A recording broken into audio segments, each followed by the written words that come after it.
প্রথমেই জানাই আমার সকল বন্ধুদের শুভ মকর সংক্রান্তির অনেক অনেক শুভেচ্ছা। আজকে সব বাড়িতেই পিঠে হচ্ছে, গতকাল থেকেই পিঠে চলছে, আজকেও পিঠের কোনো খামতি নেই।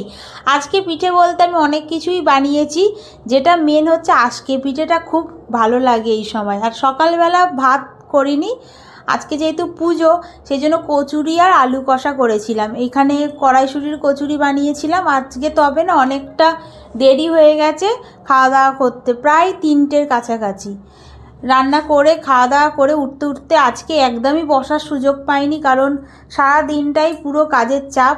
খাওয়া দাওয়া করে আবার পিঠের জোগাড় করা, পুজোর জোগাড় করা, এরপর তাড়াতাড়ি খাওয়া দাওয়া করে আমি এদিকে সকালবেলা চাল ভিজিয়ে রেখেছিলাম। সকালবেলা বলতে গেলে ওই 11টার সময় চালটা ভিজিয়েছিলাম। এটা গোবিন্দভোগ চাল, ওটা সিদ্ধ চাল।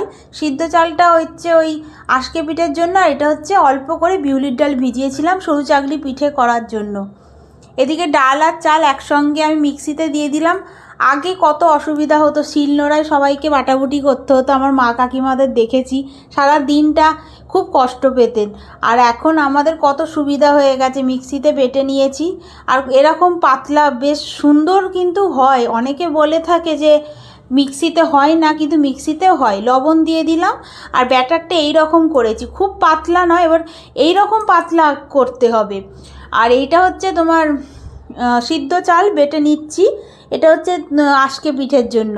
আর এতে নারকেল একটু দিয়েছিলাম, নারকেলটা দিলে খুব ভালো লাগে। লবণ দিয়েছিলাম। আর এর ব্যাটারটা খুব পাতলা হবে না, খুব মোটাও হবে না, মিডিয়াম থাকবে। সরু চাকলিতে যেরকম বেশ একটা পাতলা ভাব থাকবে, পাতলা হলে তবে পিঠেগুলো বেশ পাতলা হয়, আজকে পিঠেতে একটু উল্টোটা। এরপর আমি ঠাকুর পুজোর জোগাড় করছি। ঠাকুর পুজোর আলপনাটা এর ফাঁকেই করে নিতে হয়েছে, কারণ এই অল্প সময়ের মধ্যে না হলে খেতে তো অনেক রাত হয়ে যাবে। পিঠে বানানো, পুজোর জোগাড়, পুজো টুজো কমপ্লিট করে তারপর আমি এদিকে পিঠে বানাতে যাব, তার আগে সব প্রিপারেশন করে রেখেছি। আর এই হচ্ছে সরাটা আমার অনেক পুরানো, গত বছর বানিয়েছি, তার আগের বছর না, গত বছরেরই সরা। এটাকে আমি একটু গরম করে নিচ্ছি, কারণ সরা যত পুরানো হোক আর নতুন, পিঠে বানানোর আগে একটু গরম করে নিলে কি হবে, সরাটা ভাঙবে না, মানে অনেক সময় ক্র্যাক হয়ে যায় তো সেই জন্য। আর এইখানে একটা জায়গায় জল রেখে এই যেটা চাপা দেবো সেটা ভিজিয়ে রাখতে হয়। আর পাশেই আমি বানাবো সরু চাগলি পিঠে, আর তার জন্য আমি কিছুদিন আগে লোহার চাটু কিনে এনেছি। লোহার চাটুগুলো এত ভালো হয় না, সেই জন্য।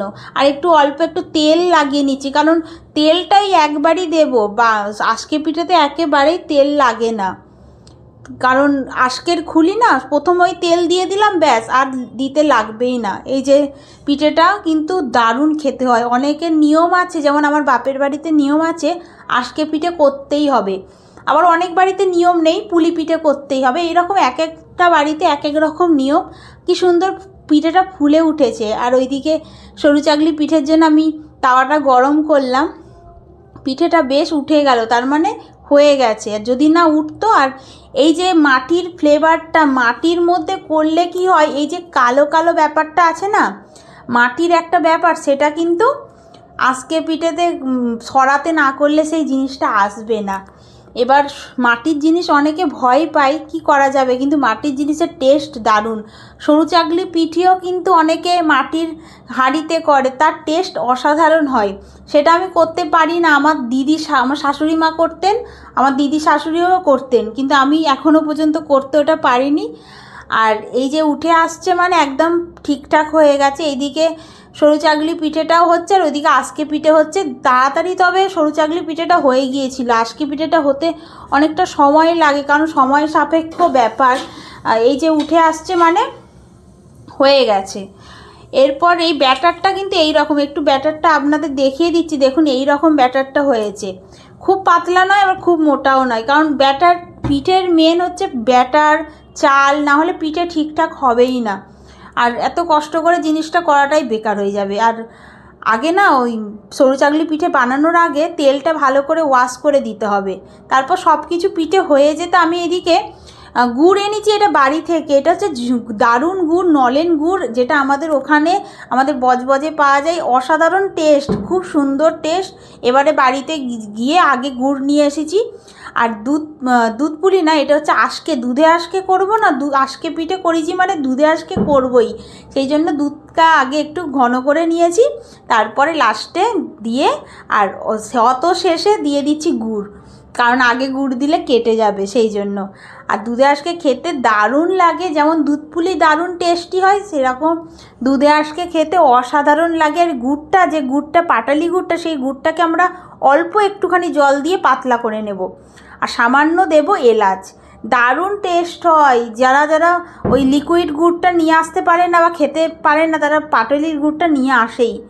আর এই যে সার্ভ করে নিচ্ছি। আজকে তো মকর সংক্রান্তির দারুণভাবে কাটালাম, আপনারা কেমনভাবে কাটালেন আর আমার পিঠেগুলো কেমন হয়েছে জানাবেন। সবাই ভালো থাকবেন। আবারও বলছি সবাইকে শুভ মকর সংক্রান্তির অনেক অনেক শুভেচ্ছা। এই বছরে একটা দিন আমরা সবাই পিঠে বানাই, পিঠে খাই, খুব আনন্দ করি, প্রত্যেক বছর যেন এই রকমই করে আসতে পারি। ধন্যবাদ।